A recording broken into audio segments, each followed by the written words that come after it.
Why did the Dogman chase me? Dear Scary Stories NYC, if you decide to do my story, please start out with an image of me running, okay? I don't want to be like one of those people who spends 10 minutes talking about how his girlfriend left him. I want to jump directly into when things got crazy.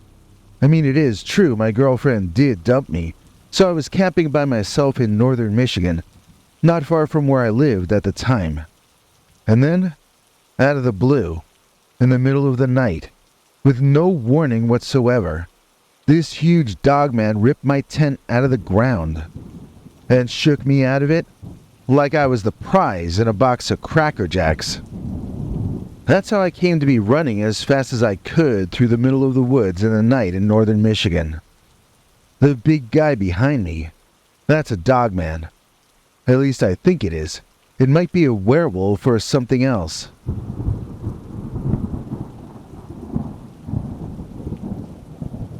It behaves like an insane person. That's why I don't know if it's a dogman. Why would a dogman have shaken me out of my tent? There are easier to catch prey in the woods than a grown man in a tent. In fact, we ran past some deer a ways back and scared them off. Those would be better eating than me. We also caused an owl to fly off. You can't tell me that I'm the best available food for this beast running after me. I kinda think this is all happening because of someone with a grudge against me. But how could a person with a grudge against you turn into a big furry monster, you ask me?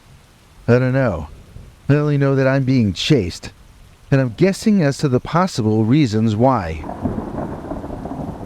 An animal is only gonna chase you for a reason, and usually it's the same with humans. But let's face it, we've all met people who just made no sense, right? Still, this is a story that really happened to me, back when I first got dumped by my girlfriend. And at that point there were a few people who were very angry with me. Human people, I mean. I never thought the Dogman was real, but clearly it or something like it is legit. So for me in that moment, it wasn't that much further a leap of logic to go from thinking Dogman to thinking werewolf. What if this was one of my enemies turned into a werewolf and looking to take revenge? Now, when I say werewolf in this context, I guess I might be saying that it just had human intelligence. I mean, maybe it was a shapeshifter, but maybe it was an intelligent werewolf. My gut kinda tells me that it must have had some connection to human civilization. I just feel as if it were angry at me because of something I did. Another possibility that a friend of mine suggested to me afterward was that this could have been a curse put upon me, that sort of thing. Like someone cast a spell to have a monster pursue me and do me in. In that case, it wasn't the monster itself that had the grudge on me. Maybe it was my ex-girlfriend flying into a rage and using the witchcraft powers that I think most women are innately born with. So I started to get tired and I couldn't run as fast. The dogman or werewolf or whatever he was, he didn't try to catch up to me though. He just kept around the same distance between us. I don't think he was getting tired. I think he was trying to wear me out. He wasn't going to make his move on me until he had me good and exhausted. I aim to make that happen a long time into the future. Now in my mind I was panicking, so I couldn't remember what direction I had taken off running in. I also couldn't remember at first which direction I should be heading in to get back to where some other people would be. Safety in numbers and all that. Plus, I don't think this beast was after anyone else but me. I should only be in danger as long as I was alone. So I needed to get where other people were. I remember looking around for the moon or stars to try to get my bearings. But the trees seemed to reach right up into the sky, and all I could see was them, with the sky barely peeking through between the leaves. I remembered that moss only grows on one side of trees. Then I forgot which side that was, so the information was useless. I started to seriously run out of gas, and I still had no idea where I was. I wished I could at least know what direction to run in, but I was losing hope as fast as I was losing my energy.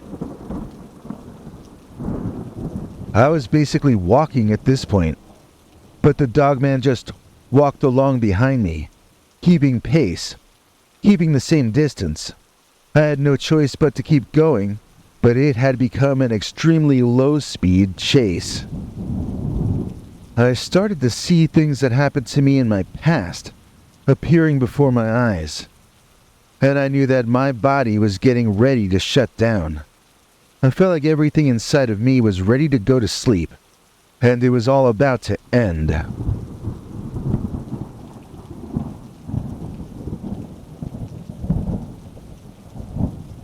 I heard a sound that I will forever associate with the joyous feeling of my life being saved. I forced myself to climb a small hill through some bushes, and there I discovered 3 rotund fellows sitting at a folding table outside their trailer, drinking carbonated beverages and passing gas. They greeted me in a friendly manner and offered me a beer. I reached out to accept it, and I don't remember what happened next. Apparently, I fainted dead away. The guys took care of me that night, and in the morning, I told them the story of that insane dogman that chased me to their trailer. They looked at each other and made comments about how it sounded more like I had met up with some magic mushrooms than a big old dogman. They were Michigan natives, but they thought I was bonkers for saying I'd seen the Michigan Dogman. Explain that to me if you can. See, I was able to tell you a story about my Dogman experience without going into any details at all about my girlfriend dumping me. Or hardly any details. So this just goes to show that it can be done. Thank you in advance if you use this story. And please be careful when camping in the Midwest.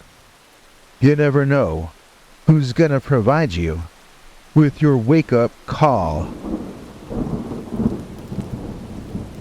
You can still tune in and see my face thanks to our executive producer, Ace. Please join me in thanking today's executive producer, Ace Williams, for making this episode possible. Ace is a member of our PayPal Subscribers Club, a top-tier member in fact, which allows him to see our weekly, secret, uncensored episodes, as well as our over 25 hours of archived secret episodes as well. If you too would like to help us stay online, there are a number of ways you can help us out. And here to list them all is our international TV spokesmongrel, Henry Lee Dogman. Hank? Thanks, Biggie. And thanks to all of you for watching this far. If you liked it, please click like. If you'd like to see more of our work, please subscribe. And also click that bell icon if you'd like to be notified when we put out a new episode. To become an executive producer, you can donate to us through the thanks button under each of our videos, or through our paypal.me/PeterBernard209 page.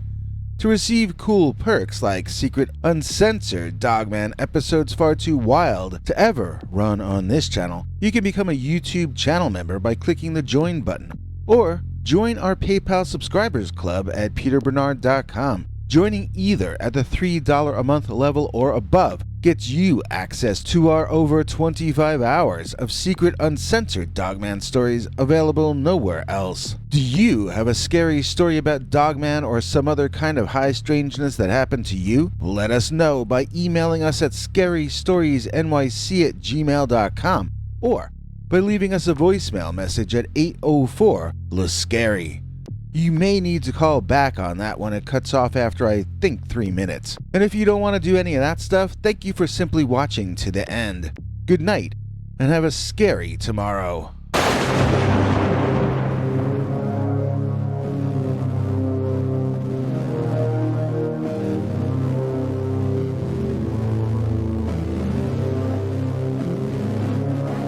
Come back for more scary stories.